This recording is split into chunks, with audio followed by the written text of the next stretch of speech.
What's up, Wildside besties and baddies? I'm Bailey. And I'm Chelsea, and we're here to walk you through the wild sides. From homicides to hosticides and everything in between. We're so glad you're here, so buckle up. And enjoy the ride. Whoa, guess who's back? Dude, I don't know who's back right now. Am I back? Are you back? You're back. I don't know if I'm back. Your voice is half back.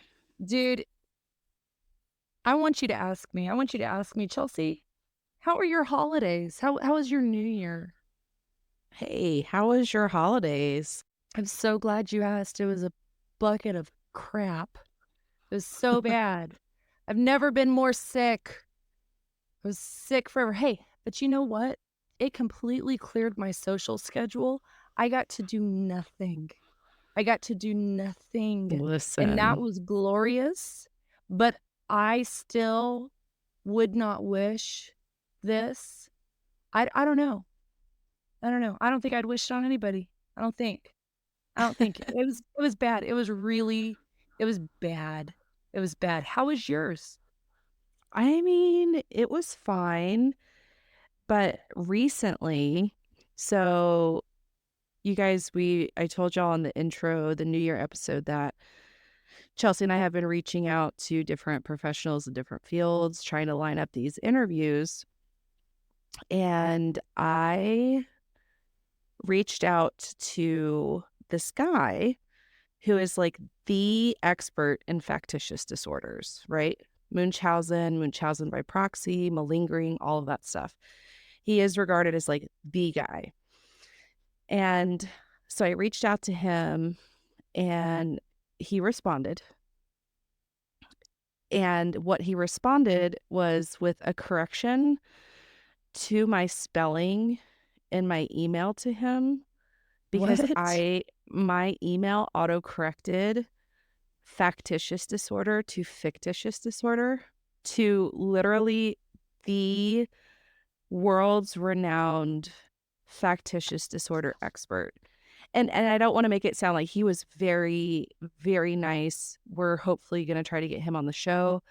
And he did not mean it in like a nasty way. I didn't perceive it that way. But just the fact that like the dude over factitious disorders was like, just, just so you know, it's technically factitious and not fictitious. And I wanted to crawl into a hole and die.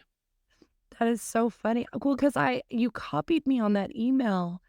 And of course, I was like, thank you so much for speaking in lay term and like letting us know that it's in fact not fictitious, it's factitious. Like, how kind of you, sir, to know that not everybody is as smart as you are. And now it's like, oh, that makes oh, that makes so much more sense. Dude, Yeah. it sucks so bad. I don't know. Being embarrassed is, I guess, part of like any field. We should ask Brene Brown. She would tell Dude, us all about shame and embarrassment. well, we should. Hey, Brene, if you're listening, let us know about shame and embarrassment. Yeah, no, so obviously we've talked about I was a dental hygienist for a lot of years, and so I was real weird on certain rules, right? Like I always made my patients wear some sort of safety glasses, even if they were just like cheap sunglasses. I wanted something over their eyes because in my mind, I was like, I can just see like a micro tip of my extra sharp instrument breaking Ooh, off, yeah. flying out of the air, and nosediving into their cornea. Like, I just knew it was going to happen to me. I just Mm. had this, I don't know, was it irrational fear? I think this was more rational. Like, I really think it could happen. Or like a So, chip of their own tooth, a right? chip of your own tooth, like anything, man. Like, I don't know. I read an article about it one time years ago. I won't go into that, but a dentist straight up dropped a syringe, like a needle, into a woman's eye. like it slipped, Uh-uh. and then she No. lost her eye because of No. the bacteria that was on the needle from her own No. mouth. Like, it was No. the I was just like, "That'll be me. I will be on the cover. That will be my first 15 minutes of fame." It's like, "This girl dropped this thing in someone's eye." So, anywho, so I, like, run down to the Dollar Tree because I was like, "Oh my gosh, we're out of glasses because it gets scratched, right? I have to clean them, they get scratched. So I go down and I get this pair of sunglasses, but they had to look kind of bougie, right? Like, from the Dollar Tree, like, I wanted them to look kinda nice. And so I Mhm. remember I just got this really, like, indigo, bluish purple, like, awesome pair of Dollar Tree sunglasses, and I come back and I have my patient and I get her seated and I go through the appointment and we're finished and I sit her up and she takes these glasses off and I'm not lying, she was left with a blue outline of those Dollar Tree like, the ink had transferred onto her face. Kind of like those old, like, Like dadgum. binocular? Yes, like Yeah. the you see, like, from the '60s where you put the binoculars up and it leaves, like, the black rings, like, it straight up did that, and I just remember doing one of those, like, "Okay, Crap. alright, um, I know this is gonna sound strange, but I need to get some alcohol wipes, and I'm gonna bring you a hand mirror, and I'll be right back." Luckily, because I was like, "I can't just start wiping her face off. Right, That would she be has to super know. weird." Like, she has to know. So, luckily, she got a good giggle out of it, but I just remember thinking, like, what if it had been one of those ladies who were like, You're done. You're done in this industry," Like, you your know? job will be mine. Yeah. Yeah. Yeah, and she was super nice, but I was so embarrassed, because 'cause you're just like, what do you how do you explain that to a person? I don't know. But Oh, anywho, that's man. probably one of my top ones. That's not too bad, really. It's not It had a good terrible. ending. Yeah, it's not terrible. So, as a therapist, right, and I don't wanna take all the time, but I think this will give you guys a boost to your self-esteem for the rest of the day when you listen to this. I think my most embarrassing excuse me, story as a therapist, I was brand new therapist, and I was working in a court program. So it was a DUI court program. The clients were mandated to be there, and it's a year long. So it's like you either go to jail or you can go to this treatment center.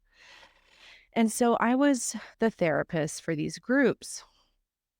And I think 98% of the clients in that program were male, and they were probably between 25 and 45, kind of on average age, right? Mhm. And I was facilitating a group. And in order to have like good groups, you have to be really like flexible and kind of charismatic. You know what I mean? So you have to be kind of flexible, kind of charismatic, and you can joke around at appropriate times just to keep the morale up, because the worst thing that you can do is like have everybody turn against you and everything's awful and they hate you and it just spirals. And so I don't remember the context of the conversation, but one of my clients, we'd go around, they'd check in, how are you feeling? What's been going on with you? Where are your cravings? Stuff like that. And we had this gentleman checking in, and he was a landscaper. And Uh, I was gosh. just kind of in one of my like happy go lucky, fun, flexible moods. And I was like, oh my God, like, what do you do as a landscaper? Like, what is like your niche or your specialty? And he was talking about it. And I was like, can you cut out figures? Like, can you make cutouts in like hedges and bushes like Edward Scissorhand did? Right.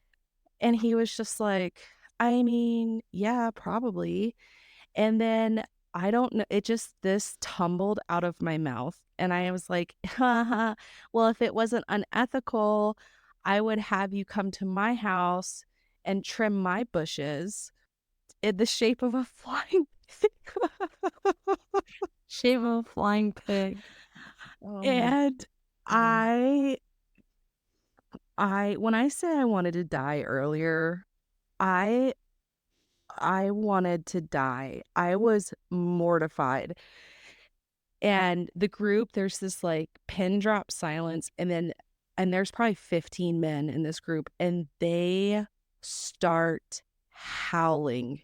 I mean, literally, there's one guy rolling on the floor, three of them are crying because they're laughing so hard, and they're like, "Yeah, you know, Joe, you could go trim Miss Bailey's bush." And you can't let them see defeat in your eyes, No. okay? No.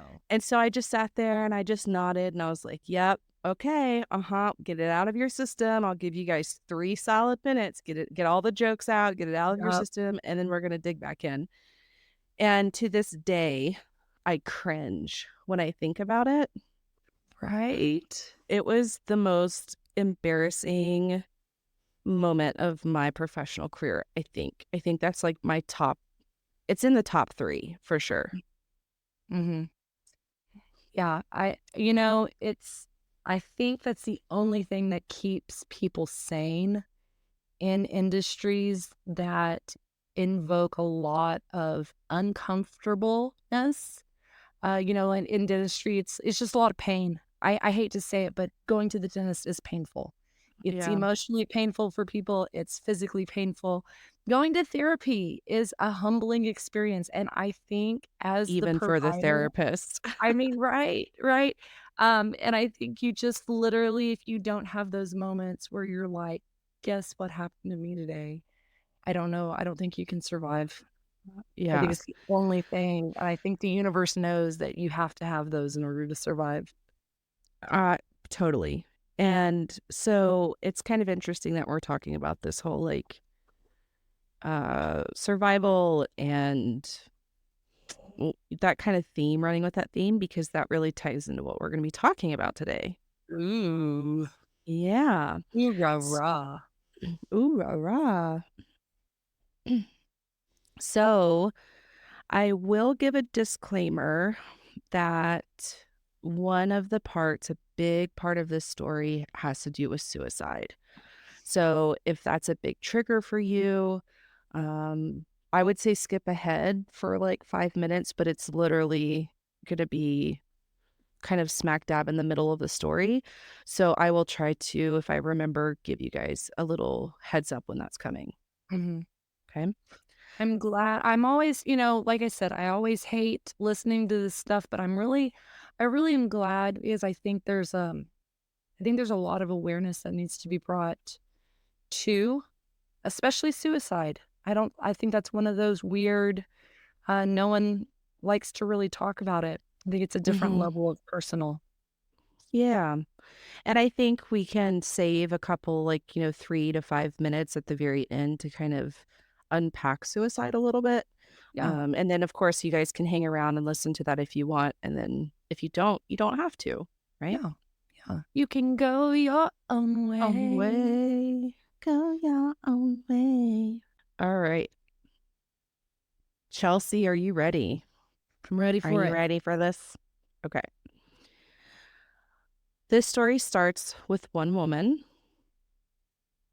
Okay. And it's going to end in a surprising, mysterious twist. Mm. Okay. Okay. So, Lori Erica Kennedy was Okay. born on October 16th, 1968. She grew up as a native of Philadelphia and Pennsylvania for her first 17 years and decided to leave Philly around 1986.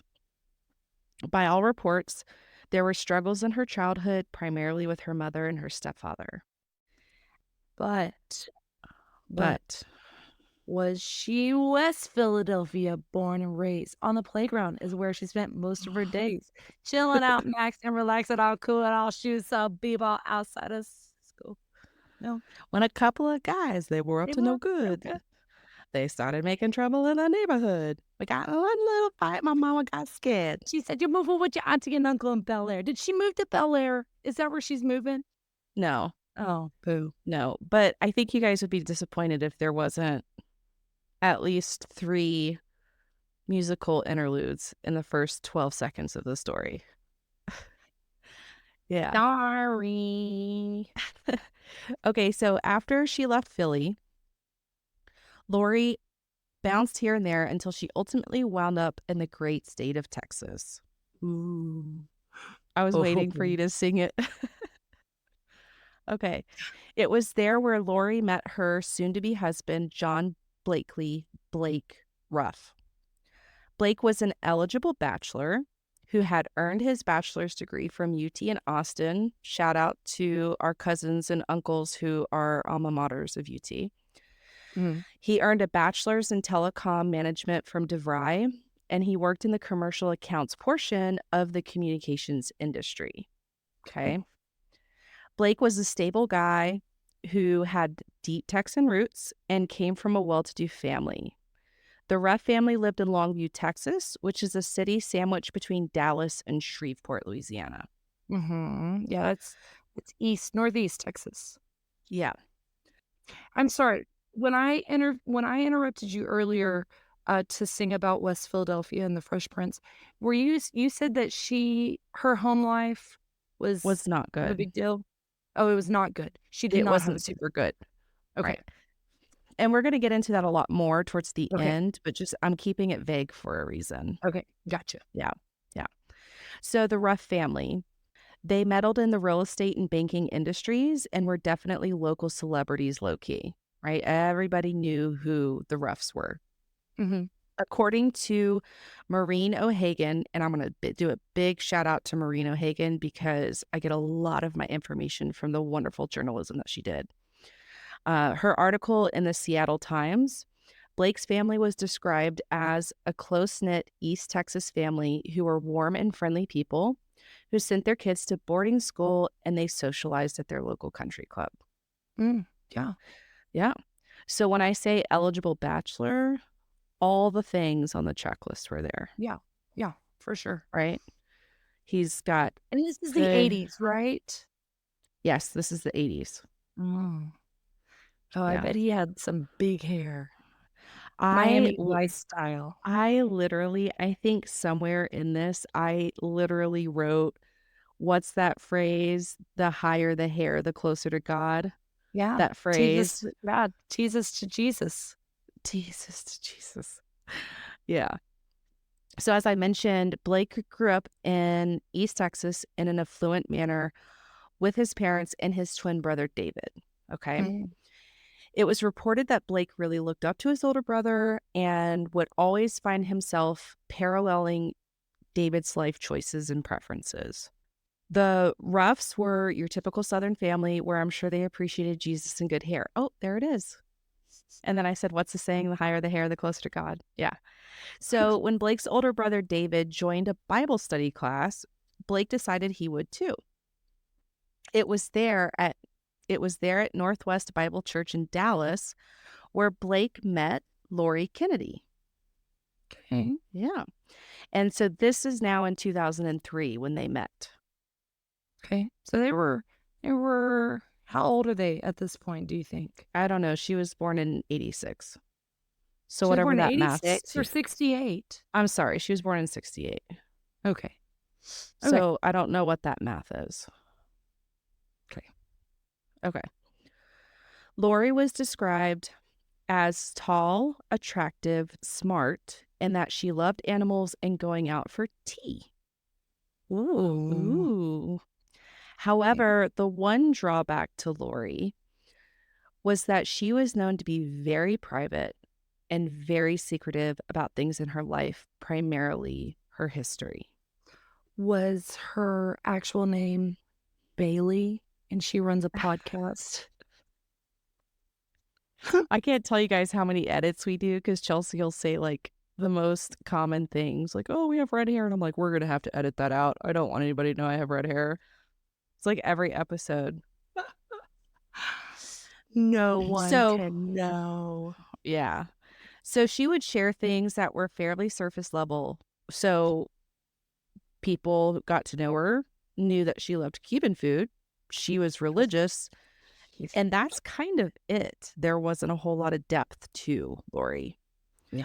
So while Blake and Lori were dating throughout their courtship, he would ask Lori things about her life because that's what you do when you're dating somebody. Who are Yeah, you? sure. Where'd you come from? What do you like? What do you not like? That kind of stuff. No, Where what's your she was social from. security number? What's your bank Right. account What's number? your blood What's your blood type? type? What's your blood type? Yeah. Yeah. But um typical questions most people ask each other when they're learning more about them. But the answers Blake and his family got never exactly gave them more of an understanding of Lori, right? When asked where she was from, Lori shared that she was from Arizona. Mm. When asked about her family, well, Lori's parents were dead. But were they dead? Mm-mm, Mm. Okay. mm-mm. She had absolutely no living relatives to mention when they would ask about it. Hmm. Okay? Lori gave dismissive answers or answers that were intended to deflect all of the prying, right? Mm-hmm. Just kind of not really answer the questions or deflect or just straight out lie. Childhood pictures? Well, Lori had an answer for that. She burned them because she didn't have a good childhood. Well, what kind of bad childhood, they would ask? Well, she wouldn't say. It just wasn't good, right? Okay. So vague on top of vague on top of vague.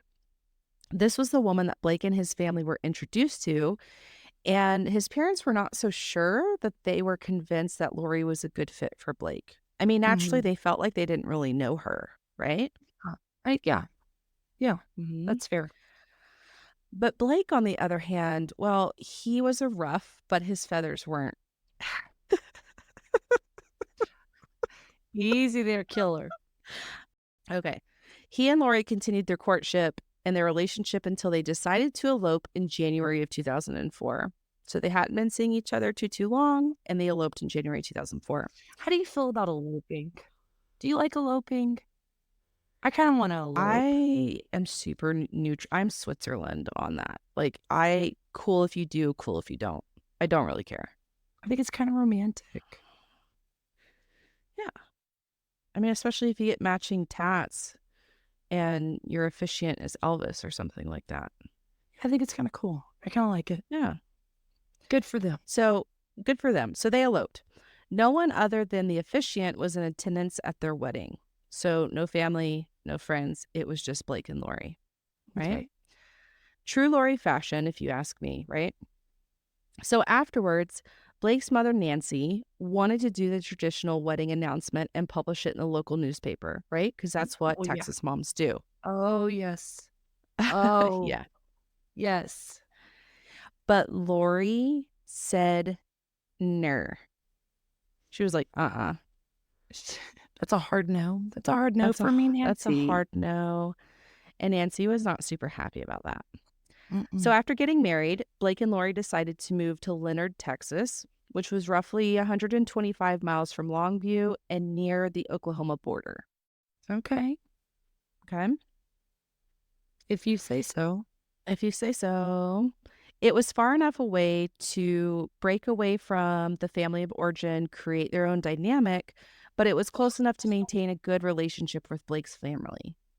Okay. Yeah. Okay. Blake and Lori settled down on 2 acres and lived peacefully off of a single lane road. Okay. Okay. Again, they were close enough to have what you would call neighbors, but far enough away to avoid that suburban feel. Okay. More country, but still neighbors close enough that you could see. I mean, I feel like that's super common in Texas. Yeah. You know what like Yeah. For southern sure. states in general. I don't know. I'm like, you can have 2 acres and be 2 acres from your next neighbor. And yeah, that's pretty Hmm. common. Yeah.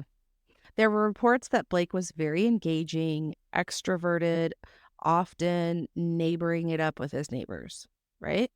Does Hmm. anybody want to take a guess on Lori's stance? Yeah, she was getting deeper and deeper into her introversion. Yeah, absolutely. She was a recluse. Yes. So she would walk her property often, but totally avoid engagement with her neighbors. I feel personally attacked thus far in this whole episode.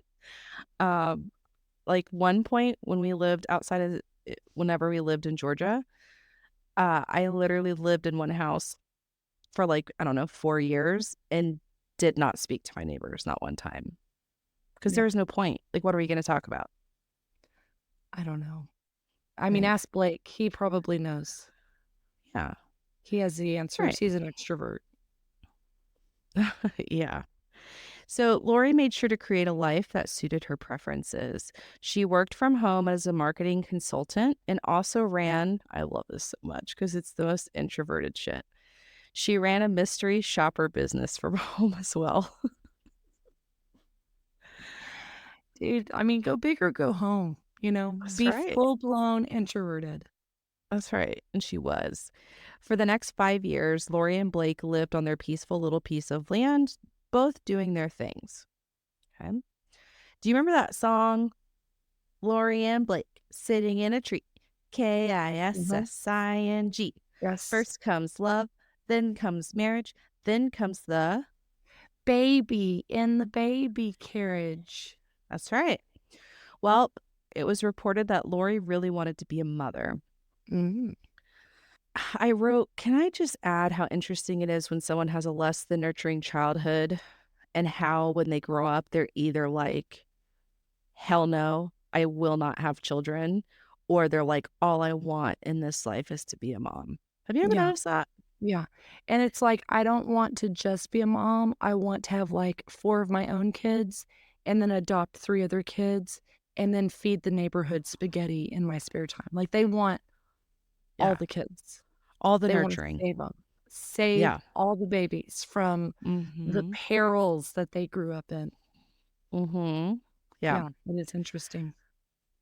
So unfortunately, as much as Lori wanted a baby, there were she went through some really tough 5 years. She struggled with infertility and miscarriages. Mm, She underwent fertility treatments and finally, though, at the end of 2007, a little over 4 years after their marriage, Lori and Blake found out that they were expecting. mm, Okay. okay, So, fortunately, this pregnancy progressed normally, and Lori gave birth to a baby girl in the summer of 2008. okay. Okay. Though this was a happy time for Lori, the birth of her daughter was somewhat of a catalyst to tension between Lori and her in laws. Oh, yeah. Yeah, I Yeah. can see that. I can see that coming. Yeah. Once Lori had her daughter, she became even more protective and you could even say controlling, and especially in regard to the baby. Mhm. Lori would rarely allow anyone over. She would rarely allow anyone to hold the baby. She would be hyper aware, hypersensitive to like the baby putting things in her mouth and that kind of thing. She was just kind of like a helicopter mom, I guess, Yeah. but kind of on steroids, right? Yeah, yeah, yeah. Yeah, hyper vigilant. Yeah. According to the same article by Maureen O'Hagan, tensions were building between the Ruff family and Lori. On one hand, she spent hours tracking their genealogy and collecting their family recipes and like really getting into this whole kind of like legacy mentality, right? Yeah, yeah, yeah. But on the other hand, on visits, it wasn't unusual for her to sneak off for long naps and kind of avoid social interactions with his family, right? I really just don't have anything to say about that because same, girl, same. I I mean, was I thinking the same really thing. I really do get it. I mean, because if you don't have that introverted tendency, yeah, I mean, it's a little overwhelming being I around mean, family. yeah, the first time that I met Zach's family, like his parents and his sister, I literally, and we joke about it to this day, I literally tell them I was like Ian off of My Big Fat Greek Wedding. When they're like, Yes. "Ian!" kitchen and he's just like this only dude and there's like 30 Greek people around him like trying to feed him and oh, it was so overwhelming. They're And loud and talkative and the best. Can I just say that you really did marry into mm, the best. Oh, I love your family. I love my family too. 100%. I'm not, I'm not gonna do like, what about us over here? Y'all, I love them so much. I love your family so much. Mhm. But it Oh, for is, sure. it's overwhelming. If you are not that person, it's overwhelming. So, Lori, Mhm. I just can't fault her for taking a siesta. Yeah. And it would be things like, if the women would come over and they were congregating in the kitchen, cooking, chit-chatting, Lori was like, "Nah." She wasn't there. She didn't wanna deal with it. It was too much for her. Yeah. She, um in that same article, Blake was reported as saying, "Maybe she wasn't even comfortable around her own self. How would she be comfortable around the family? I'm assuming something really tragic must have happened," he said in retrospect, right? So Yeah. pretty insightful for him to kind of think Yeah. outside of the box and say like, "Hey, maybe it's really her own issues and her own traumas and not that she doesn't like the family," Yeah. right? Yeah. So as we all know, tension like this in an extended family system does not usually just dissipate on its own, right? Mm-mm. You don't just No. wake up one day and everything's better. Mm-mm. It takes courage to have heart to heart and open communication, but as we've seen, Lori isn't really going to initiate that, right? She's not going to really be part of the solution equation. Well, it sounds like to me, either she doesn't know how, she was never modeled how, you Mhm. know, or she just, I don't know, maybe anxiety, maybe something that she just physically she just Wasn't can't do. capable, right? Right? Mhm. And so the tension between Blake's family and Lori grew and grew, and it just amplified all of the issues that were there. Mhm. Lori would incessantly complain about Blake's family and fought allowing their daughter to visit them. So she would fight with Blake, not physically, but she would Yeah. just be like, "No, the baby doesn't need to go over there. I don't want him over here." And Blake's like between a rock and a hard spot, right? Yeah, that is hard. This went on until Blake reached his breaking point because Lori wasn't changing and it just had become too much for him. So, only 2 years after the baby was born, in the summer of 2010, Blake moved out of their home in Leonard and moved back in with his parents, filing for divorce soon Mm. afterward. Okay. Um, Real quick, like, I think we hear this stuff a lot, and people are just like, well, that's what you signed up for. Why are you upset that Lori didn't change? But I think that a lot of times most individuals have just that natural hope of like, oh, once she warms up, it's just, she just needs to get to know him. Like I think that's a pretty common thing for you to have this idea that it's like, oh, it'll get a little better, you know, Sure. she'll come out of her shell a little bit. And I think isn't that usually what's supposed to happen? If you're in a healthy, thriving mental state, you do kind Sure. of, you warm up a little Yeah. bit. What are your thoughts on that? Oh, yeah, for sure. It's hard to kind of see, like, because what I'm hearing when you say that is where's the difference or the line between it being like a legitimate red flag or it being Right. like a normal progression in a relationship, Correct. right? And so you guys are probably kind of like, what are we talking about? Like, there's this woman, we're talking about this woman, her husband, but like, what does this have to do with anything? And I think if you guys just hang in there, because we're going to get to it right now, and it's going to start unraveling. Everything's going to start unraveling, and you're going to see why I started it the way that I did. Okay. Okay. So, over the course of the few months following Lori being served divorce papers, she became unglued. Okay. She likely had some sort of like psychotic break by all of the reports that I was reading. She struggled with comprehension, not making sense when she would talk. She would become so hyper focused on like how to fix her marriage and super obsessive about things that sometimes were like nonsensical or arguably kind of irrelevant to other people, right? Mhm. Which all has the signs of some sort of break. Okay. Mhm. Lori attempted to seek counseling from a pastor at her church, but again, she just couldn't seem to pull it together. All right. She began at this point, so she's spiraling, okay? She began to harass the Ruff family, sending them wild, threatening emails, even once causing a scene at a custody exchange. And she just continued to go down this rabbit hole that she was going down, okay? Yeah. But because of her aggressive and erratic behaviors, the Ruff family had to send a cease and desist order to Lori because they were so concerned with their safety at that point, okay? Yikes. So this is a span of a few months, and she's just completely kind of lost touch with reality. Yeah.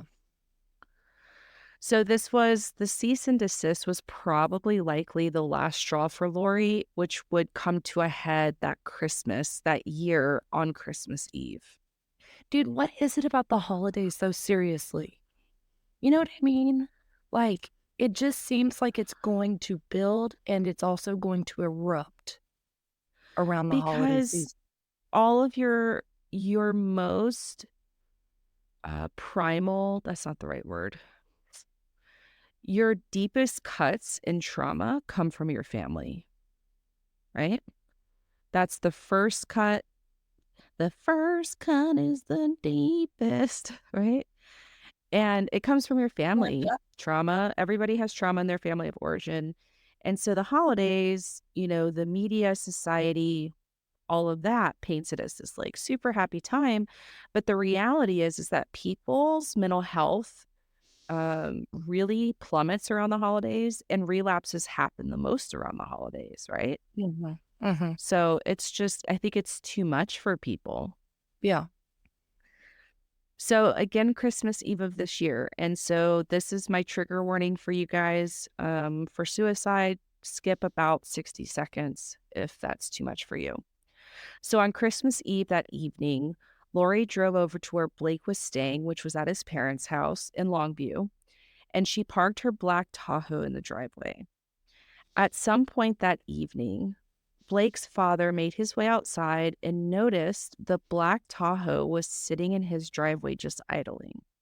Okay. Everybody knew that that was going to be Lori, right? And Right. based on recent events, that was probably a little alarming or disconcerting. So, again, he knew it had to be Lori, so he approached the vehicle with caution. Unfortunately, sitting in the driver's side was the freshly deceased body of Lori Ruff. E She had shot herself in the head in the driveway of the Ruff's house the night before Christmas. when did he find the Tahoe? You said That it was freshly. Okay, you Yeah. said freshly deceased. Okay, so it wasn't like it had been sitting there overnight. No, this was probably like minutes or hours at Okay, most. okay, gotcha. Yeah. Christmas Eve. Christmas Eve. She was just 42 years old. Ooh. Lori left behind, so in the Tahoe with her, she left behind two suicide notes. One for her daughter to be opened on her 18th birthday, Mhm. and one for her husband, Blake. Okay.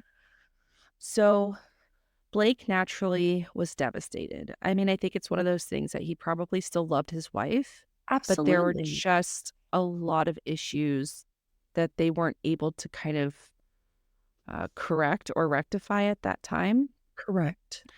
And so he was left with more questions than answers, right? Uh-huh. Lori's funeral was held on January 3rd, 2011, at the First Christian Church in Longview, Texas. And I'm listing this all for a reason. The obituary listed her birthday as July 18th, 1969, and said that she lived in Scottsdale, Arizona, then moved to Dallas, Texas in 1987. Okay. Do you remember what I said her birthday was? October 16th or something, 1968. When It's was it? exactly right. Yep, October 16th, 1968. But How her obituary said July 18th, 1969. hmm. Where did they get that number? Mm. And so this is just the beginning of this super crazy, wild web of mystery surrounding this woman. Hmm. So the days following Lori's suicide, her estranged husband, her, I guess now estranged husband, Blake, was left with the awful and painful task of sorting through her belongings and dealing with the details around her death and the funeral. Mm-hmm. One of those days, shortly after her death, Blake had returned to their previously shared home and noticed that the house was just in a total state of disarray. I, Okay. I don't think that this is surprising. Her mental health really started to plummet, Right. and I think it's probably understood that it's going to be reflected in her living environment too. Yeah. Okay. It was a wreck. It hadn't been cleaned. It was dirty. It was in disarray. It was an insight glance into the struggle that how she had been living since she had been served those divorce papers since that summer, right? Mm-hmm. While he was cleaning and sorting, Blake stumbled upon a lockbox that was buried deep in Lori's closet. Lori had warned Blake to stay away from it, and it was a lockbox labeled crafts. But after breaking it open, the truth would soon be revealed. I'm Mm-hmm. just going to take a really super quick pause. If Zachary had a lockbox in his fucking closet, it was just like, don't ever touch this lockbox. I am going to absolutely 1000% open that some bitch and be like, what is in this do not touch lockbox in your fucking closet? Yeah, no, that lockbox would become, in my mind, public enemy number one. Like Oh, anything, like wanted dead or alive. I'm like, not around here, partner. Not around here. Ain't got no secrets around here. we're about to dig into that lockbox. Okay.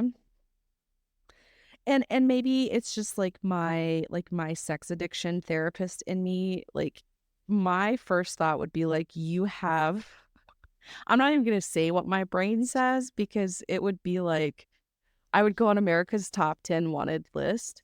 But I would think that you have the grossest, nastiest, most shitty stuff in there. Okay. And I Okay, cannot live with that in my closet. to be fair, if I told Lucas not to touch my Oh, he wouldn't lockbox, touch it.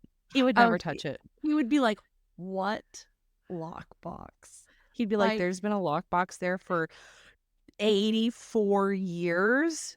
Oh, I just thought that was just like, move it. I thought that was Christmas decorations. he would never know. He would, and then I'd be like, first of all, there's a lockbox. Second of all, don't touch it.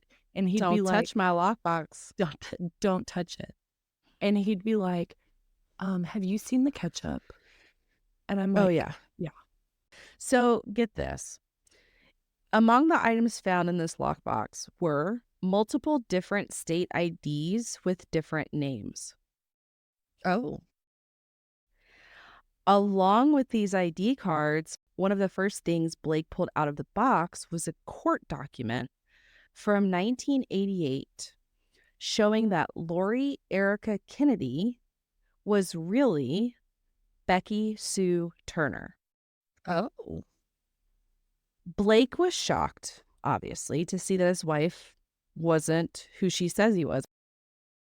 And so this obviously started this like burning desire to find out this mystery of what's going on, right? Mhm, mhm. So, luckily for Blake, being the rough and being super well connected, he had a buddy who was a PI, private investigator.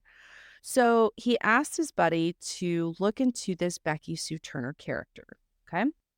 Becky Sue, Becky Sue, Becky, Becky, Becky, Becky, Becky Sue. Oh, Becky, my Becky Sue. Kind of like Peggy Sue. Shout out to Buddy Holly, Lubbock, Yeah. Texas. Well, yeah. No? Okay. The big LBK. So, when this PI started looking into it, what he found a headline from an article in 1971 that read, quote, "Three children perish in fire at Fife."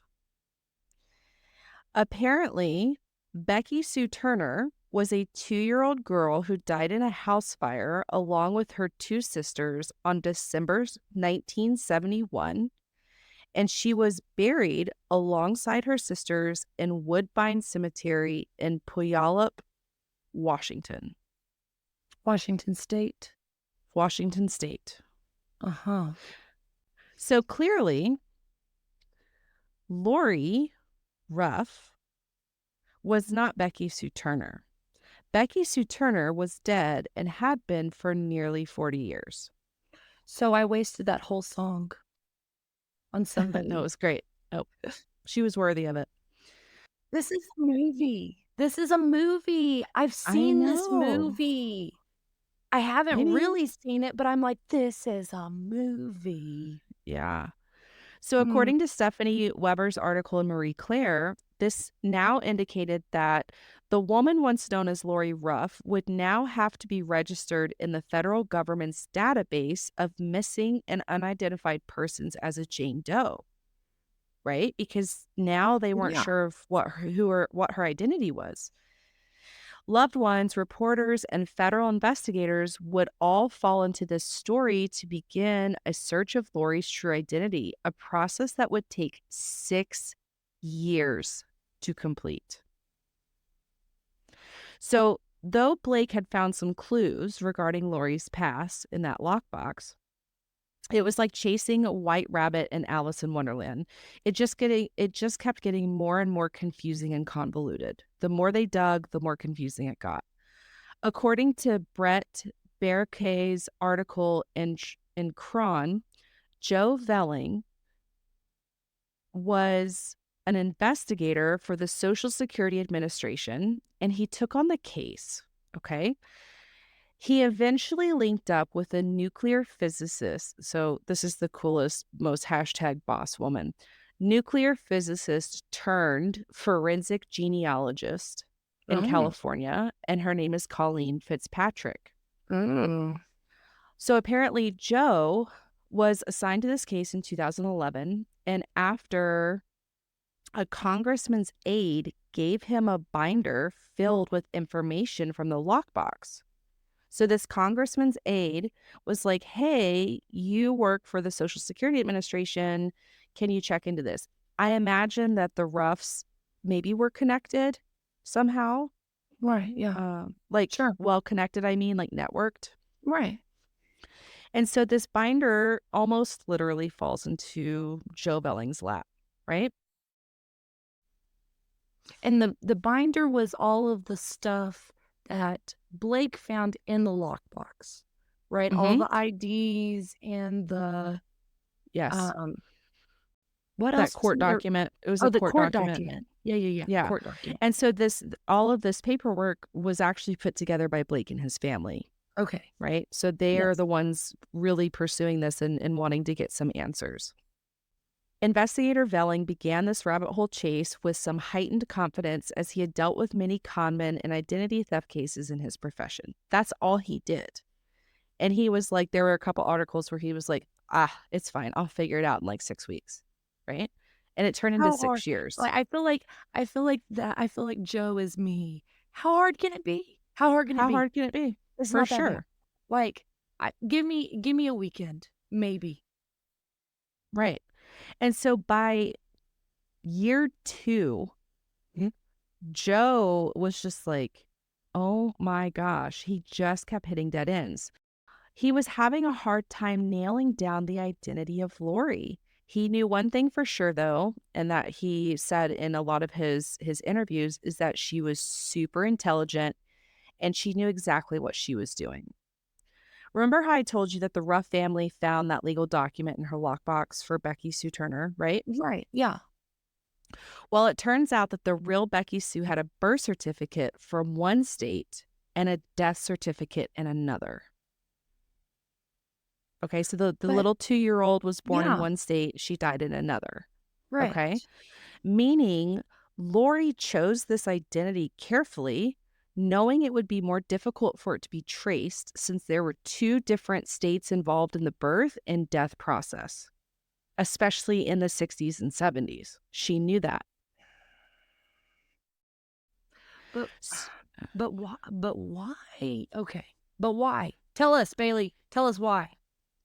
So, this is the first known identity theft incident known at this time committed by Lori.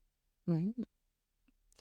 Using this new name of Becky Sue, Lori then went to Idaho and obtained an ID in Boise, claiming that she was 18 years old. And I think she was actually 17. Like, there's a lot of kind of like 17, 18. Like, there's always a kind of a year difference. Yeah, yeah. After that, her movements were tracked from Boise, Idaho to Dallas, Texas, where this kind of Jane Doe now obtained her identity of Lori Erica Kennedy, Okay. which is what we started the story with. Okay. Right. And my question is, how did a 17, 18-year-old girl know how to do this? Okay, get out of my head because I'm like, I mean, when I was 17, I was like, where is the nearest Popeyes?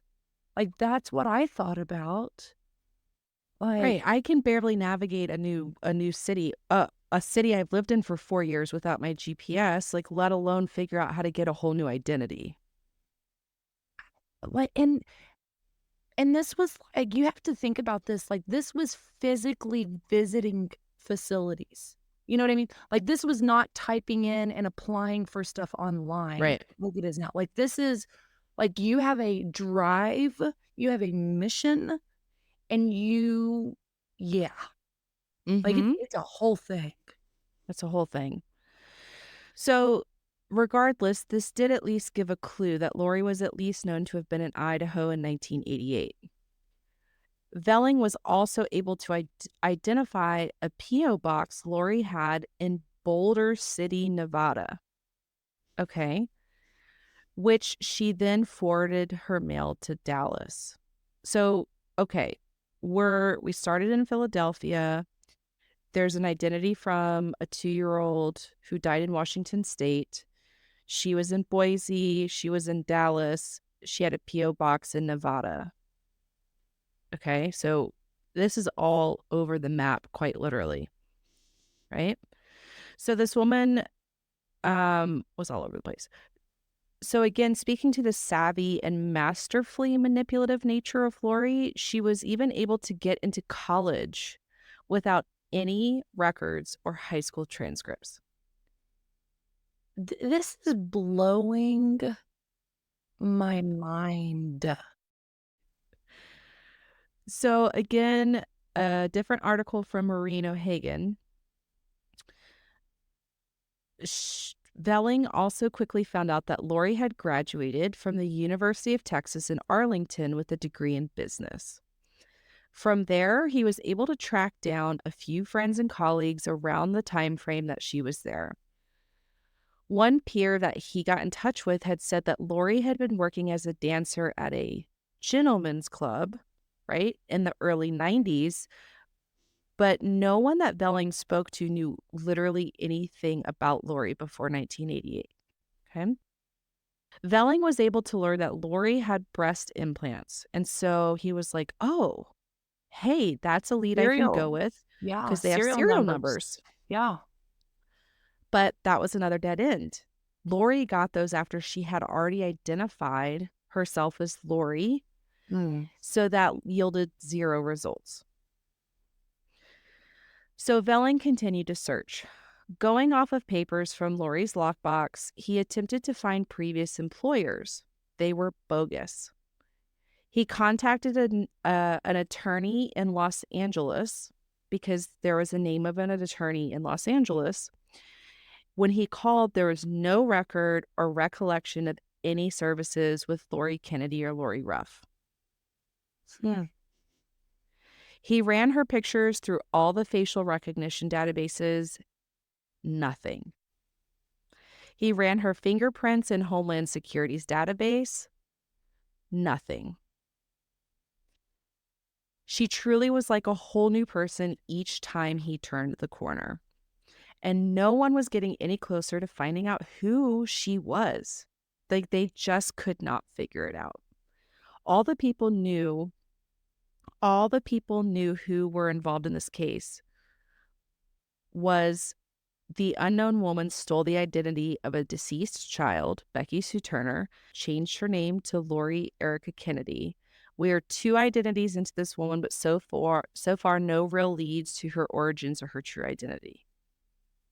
Isn't this Okay. crazy? This is crazy. This is because all of my questions, I'm like, well, just look at her work history. Go talk to her old bosses. Like, It's all you know, bogus. and like I said, I am Joe, where I'm like, oh my gosh, just talk to her old bosses. It's not a big deal. Like, this is crazy. hmm So in 2013, investigator Velling, along with the support of the Ruff family, they decided to turn to a reporter he knew at the Seattle Times in hopes that crowdsourcing would provide an answer to the many questions surrounding Lori Ruff. Okay. Okay. He figured that if the story was published, that there would surely be someone out there who would recognize her and provide some answers because he just kept hitting dead ends. So this was like his Hail Mary, right? Yeah. He didn't Yeah. know what else to do. The case of this mystery woman started as an ember that slowly took the internet sleuth's world by fire. I mean, can you imagine? Well, yeah. So, over the years following Lori's death, armchair investigators tried to unravel this mess and find answers to such a nagging mystery.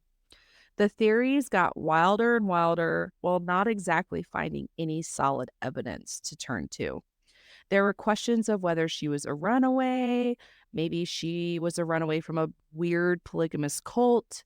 Maybe she was in hiding from an abusive ex partner. She changed her identity to run from the law because she was a stone cold criminal. Like they were just going all over Yeah. the place. They had no idea because why would somebody hide your trail that hard? Right. Yeah. Yeah. So these theories eventually led to Lori's death being marked a hit rather than a suicide. Right. Because they're like, the mafia got into it and all this crazy, crazy, crazy, crazy stuff. So at the very least, the publications in these articles gained some interest, at least in the web sleuth world, and it added momentum to the case that wasn't really there before, right? Right. So by 2016, there were investigations from many angles. Joe Velling was attacking the mystery from a more follow the document breadcrumbs, if you will. Hmm. Internet sleuths were doing their thing, but Colleen Fitzpatrick, the forensic genealogist, was going about this from a totally different angle. Hmm. DNA. Right. As reported again in Maureen O'Hagan's article, Colleen had helped Holocaust survivors search for family members and adoptees find birth parents. So Hmm. she's doing really great work. She helped estate lawyers track down heirs, and in one national news case, she was able to find the identity of a child who died on the Titanic in 1912 by tracing his ancestry through his relative's DNA. That's crazy. Isn't that wild? So, this woman is a badass and has some pretty advanced scientific approaches. She knew that Blake and Lori shared a daughter, which meant that the daughter would share Lori's DNA. Yes. If Colleen were able to obtain their daughter's DNA, she could essentially subtract Blake's DNA from it, leaving it with essentially Lori's DNA, Right. right? And when Colleen was able to analyze the daughter's DNA, there was a match indicating a distant relative to Lori, and his name was Michael Cassidy. So she did all of that, and she found a match to Lori's, I guess, subtracted DNA, if you will. Right. Yeah. But there were hundreds of people with this name in the US, and when they reached out to this person through the genealogy website, there was no response. Okay. So again, the trail runs cold. Years and years pass before anything happens again in the case and finding out who Lori really was. After many years of waiting, another relative pops up on this Lori Ruff mystery.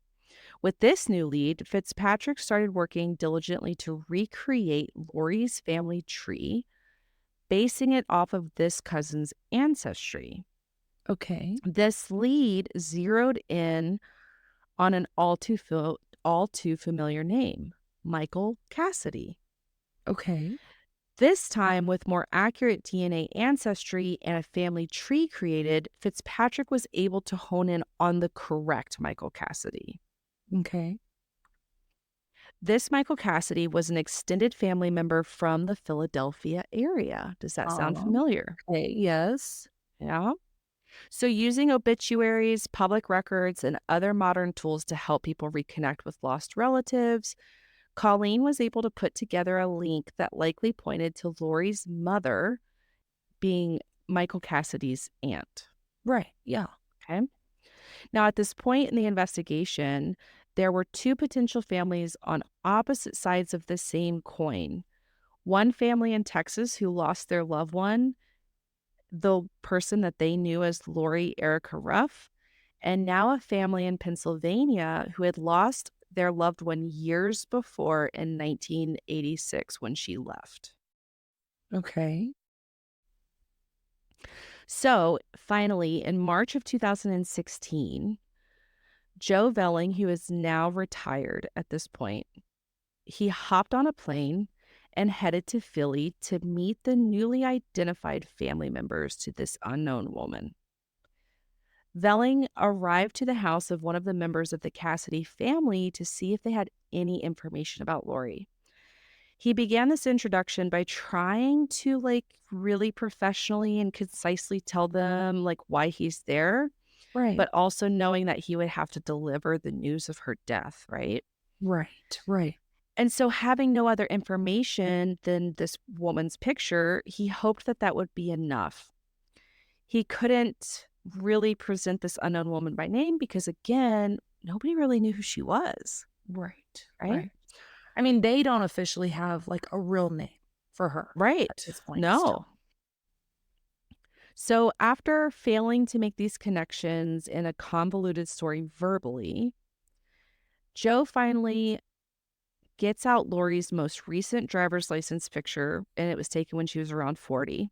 He pulls it out, lays it on the table, shows it to this woman, and that's when it clicked. The woman said, "My God, that's Kimberly." Okay. And Velling was quoted as saying at that moment, "The hair on the back of my neck stood up when I realized she knew who this person was. This is 6 years of Lori being known as Becky and Jane Doe, and now who the hell is Kimberly?" I was like, who's Kimberly? So after 6 years of mystery and dead ends and countless investigative hours, Lori Erica Ruff's identity had finally been found. She was not Becky Sue Turner, Lori Erica Kennedy, or Lori Erica Ruff, as all the different documents and ID cards suggested. She was Kimberly McLean, who had left her Philadelphia home when she was 18 and never went back. Okay. Okay. Are you getting pissed at this point? I mean, no, I'm trying to rationalize a thought process of like, why are you going through all of this trouble? Like, just be Kimberly McLean. Like, Yeah. just move away, tell your family they're a bunch of a-holes, and move on with And your life. wash your hands. Yeah. Wash your hands. So once Joe had a name, Kimberly McLean, he began trying to answer the many questions Kimberly's family had about what happened to their beloved cousin, niece, daughter, since she disappeared nearly 30 years ago. They had no idea what happened to her. So the following day, Velling was able to speak with Michael Cassidy's aunt, Deanne, who was in fact Kimberly's mother. Okay, so What? this is the mama. This is Oh my word. Lori, Kimberly, her mama, Deanne. Okay. Okay. And as a side note, DNA confirmed that. So there's no kind of Okay. mystery that this was her biological mother. Right. Okay. So while sitting with investigator Velling, it was here where Deanne unfortunately learned about the death of her daughter, along with the fragmented pieces of information that Velling was telling them about Kimberly since she left. Okay. Right. So this family's like, what the hell? Right. Right. So upon learning of her daughter's death, Deanne was gutted. She had not seen nor spoken to Kimberly in 30 years. So Deanne, who is now 80 years old, was forced to deal with the loss of her daughter again, but in a totally different, painful way. Soon after finally connecting to Kimberly's family, the missing pieces to this mystery kind of started to fall into place. And this is where maybe it's even more fascinating or maybe not as interesting. But the reality of this mystery proved to be even more bewildering than the conspiracy theories conjured up by the media and internet sleuths. Okay. Okay. To gather the missing pieces about Kimberly prior to 17 years old, Deanne and her brother, Tom Cassidy, provided some background about Kimberly and her life growing up. So, as a little girl, she lived with her mother, Deanna, who was a housewife, her father, James McLean. He was a carpenter and sometimes a volunteer firefighter, and she had a sister, Michelle. They all lived in the suburbs of Philadelphia and had a pretty normal middle class life. There were reports that the family took vacations, family day trips, ate dinner together at the dinner table every night, that type of thing. Super normal, super functional from what it sounds like. Okay. I think where the kind of twist comes in is potentially the catalyst, if you will. When Kimberly was a teenager, her mother and father got divorced. Mm. According again to Maureen O'Hagan's article, Kimberly's mother remarried a man named Robert Becker, and this new patriarch moved the family to Wyncote, Pennsylvania. She attended Bishop McDevitt High School, and this is when things started to change. She began rebelling when they moved to this new school. And it was likely too much for Kimberly having this like new father figure guiding the house, right? New Okay. home, new dad, new Yeah. school, new town, Yeah. right? It was reported that Kimberly just didn't adjust well. So by the time she was 18 in 1986, she moved about 30 minutes from Wyncote, PA to King of Prussia, Pennsylvania. And one day, shortly after that, Kimberly decided she was leaving for good and told her mother to not come after her or to search for her. When she left in 1986, it was the last time her family would ever see or hear from Kimberly again. She just left. Okay. Between the time she left in Pennsylvania in 1986 and began her new life as Becky Sue Turner in 1988, so there's these 2 years that's kind of unaccounted for because there's nobody around to verify anything for those 2 years. All we know is that Kimberly's father passed away in the middle of all of that, her Okay. biological father. Okay. So we don't know if she knew that her father passed or not. Okay. But at this point, it wasn't long after his death where she went on to begin her long career as an identity thief, leaving behind any traces of her former life as Kimberly McLean.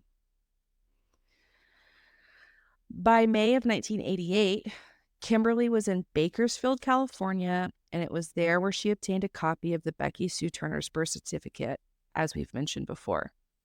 By June of that year, she was in Idaho living as Becky Sue Turner, and by June of 1988, Becky Sue was no longer, and Lori Erica Kennedy was created in Dallas.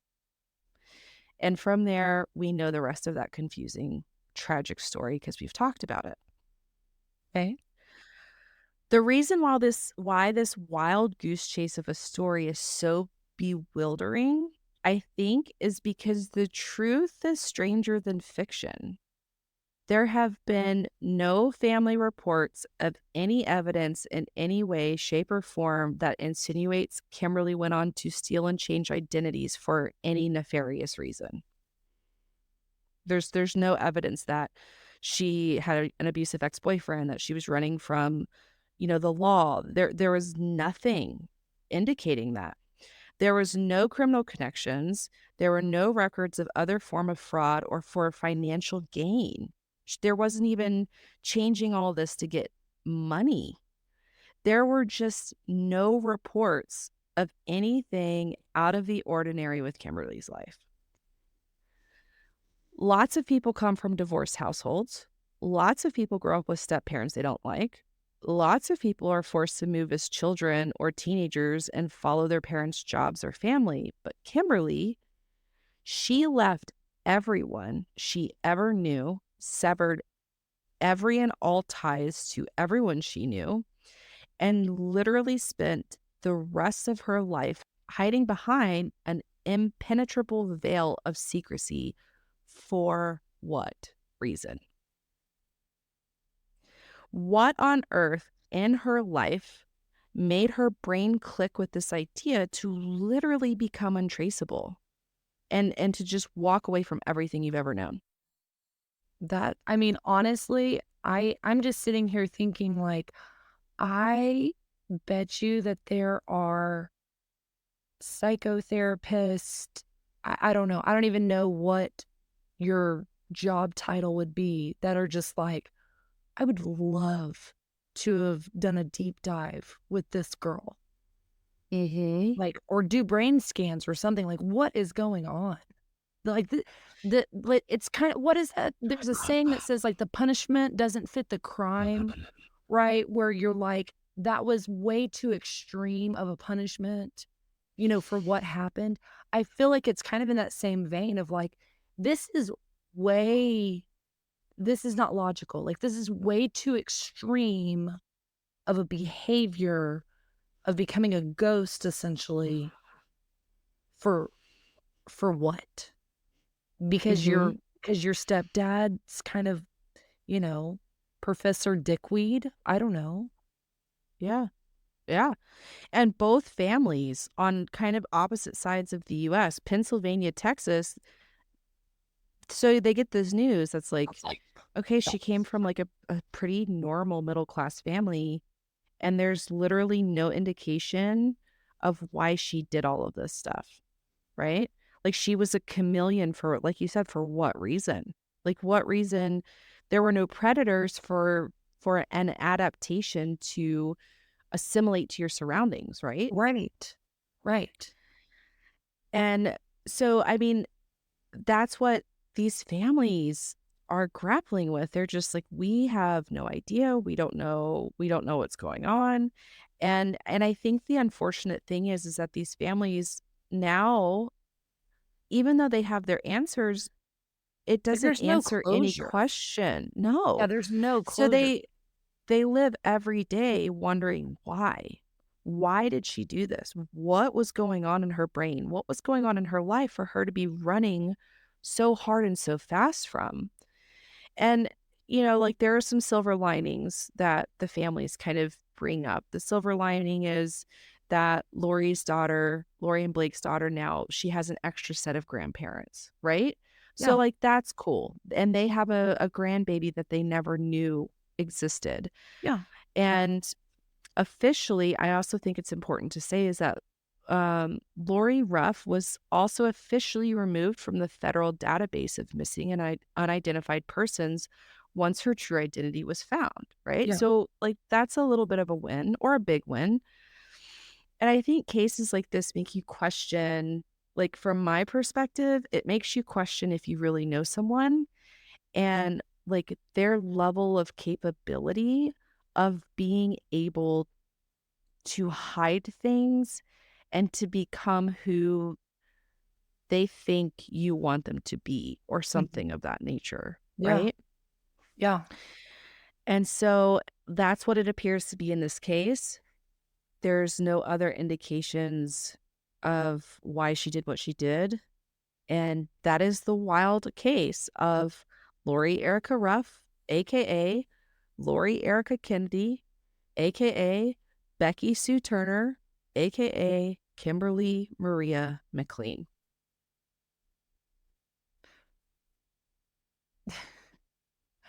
Well, and I feel like that really is that's kind of I don't know, that might be unlocking my unknown lockbox of fear now, where I'm like, because it's so counterintuitive. Because if It somebody doesn't make tells any me sense, well, and right? if somebody tells me that they're from Arizona and their favorite movie is Gone Mm. with the Wind, I'm like, "Yeah, cool." Like, I would take that at face value all day long. I would take pretty much whatever anybody said. If somebody was like, "Yeah, I'm married and I have 3 kids." I'd be like, "Cool. She's married, she has 3 kids." Like, no, nothing in me would question that ever. Mhm. Yeah. Yeah. And So now I'm like, it's kind of like that ludicrous song. It's like, "What you got in that room? What about diamonds and gold? Is that what you keep in your mouth?" It's like, "What are you doing?" You know what I mean? Like, yeah, what is totally. going on in there? Yeah. And I think that, to again touch just to maybe tie a bow on the concept that we talked about, at least in this episode of suicide, I think that like some people are more predisposed to being suicidal, right? Like I've had clients that come from super normal, super typical, leave it to beaver households, and their first suicide attempt was when they were 8 years old, right?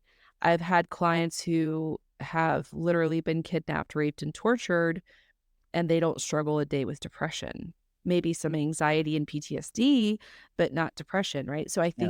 I think that there are obviously genetic components to that. But with that being said, running from your identity your whole life, humans need identity, whatever that Yeah. is.